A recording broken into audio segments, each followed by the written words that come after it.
Yamaha Mio Gravis or the Honda Click version 4. So ito yung mga scooter na maraming nagtatanong kung alin ang mas pipili nila, mas i-avail nila, no? So pakita natin both motorcycle this time, ano? At available po ito dito sa Premier Lucena. Ito po yung bagong Honda Click na version 4 ni Honda, kare-release lang. And then I'm sure yung mga nag-avail ng Click version 3 previous month ay nagsisisi kasi hindi lang nahintay yung pag-release ng version 4. Pero that's good. Yung Click version 3 naman, wala din tayong masabi doon. Napaka-reliable and then napaka-fuel efficient din. And at the same time, of course, the Yamaha Mio Gravis. Ano ba yung pinagkaiba ng dalawa? Of course, yung presyo, papakita natin mamaya, no? Then, specs and design. Pagdating naman sa makina, 2 valve, single cylinder, single overhead cam, fuel injected, and then ito po si Yamaha Mio Gravis natin is naka-air cooled at si Honda Click version 4 still naka-liquid cooled po yan, ano? Itong Click version 4 is napaka-sharp ng datingan, aggressive, and then at the same time, itong ating Yamaha Mio Gravis ito, medyo maamo yung datingan at yung kanyang turn signal is still naka-bulb type pa din, LED yung kanyang headlight. Si Click kasi lahat LED, mapa tail light, mapa signal light, lahat LED yan. And kaibahan po nila, sukat ang gulong, di ba? Si Click version 4 is naka 14 inches yan, and then itong si Mio Gravis is naka 12 inches lang yan. Pero malapad yung gulong niya, ha? Malapad yung gulong niya, 190 by 12, and then sa likod is naka 110, naka 110 tayo dito sa likod eh. Ayun, 110, 90 by 12 inches. Tubeless naman yung mga gulong niyan.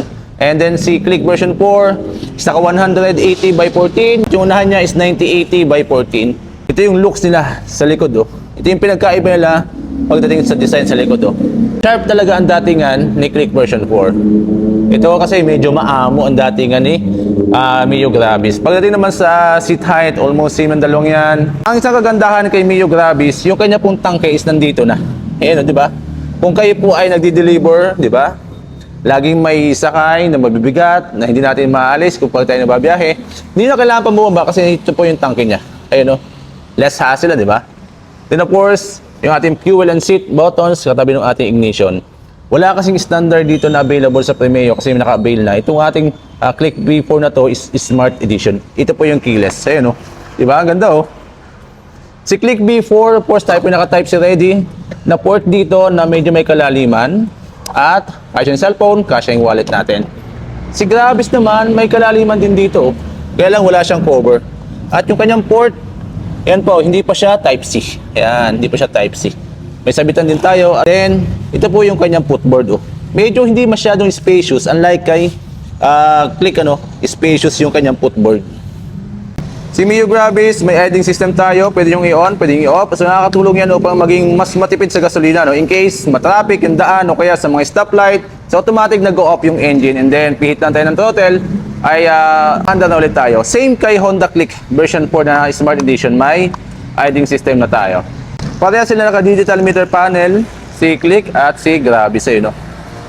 Ang fuel tank capacity ni Mio Gravis is 4.2 liters. Then, itong Honda Click version 4 is 5.5 liters. So, doon sila nagkatalo. Medyo malaki yung difference. Almost 1.3 liters yung difference ng dalawa.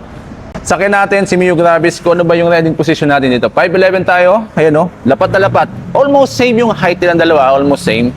Then, itong si Honda Click V4. Ayun, no? Diba? Almost same yung kailang seat height. Both motorcycle ay may underseat compartment. Kaya marami tayong malalagay na gamit, ano? At kaganda sa scooter, may underseat compartment at the same time, may footboard tayo. Talagang kung gagamitan pa malengke, paghahanap buhay, pagdi-deliver, malaking tulong ang Mio Gravis or ang Honda Click version 4. Ang tanong, magkano ba ang presyo ng Honda Click version 4 and ang Mio Gravis 125? Ang spot cash ng Honda Click version 4 is 86,800 pesos, samantalang si Yamaha Gravis is 84,400 pesos. Ito po yung presyo nila, no? Pakita ko lang sa inyo. Tingnan nyo lang mabuti kung magkano yung down payment and then monthly amortization kung kukunin nyo ng installment. Kaya doon sa mga mag-aabil ng itong klaseng motorcycle at scooter, especially ladies na gusto mag-aral ng motorcycle, ito, recommended natin, Mio Gravis or Honda Click version 4. Maalin dito, pwede po itong i-avail para at least mapag-aral na po kayo at makapag-drive na kayo ng scooter. Maraming salamat po sa inyong patuloy na pagsuporta. Ingat po tayo palagi. Kita-kita ulit po tayo sa susunod na video. Ride safe, peace out, and follow for more.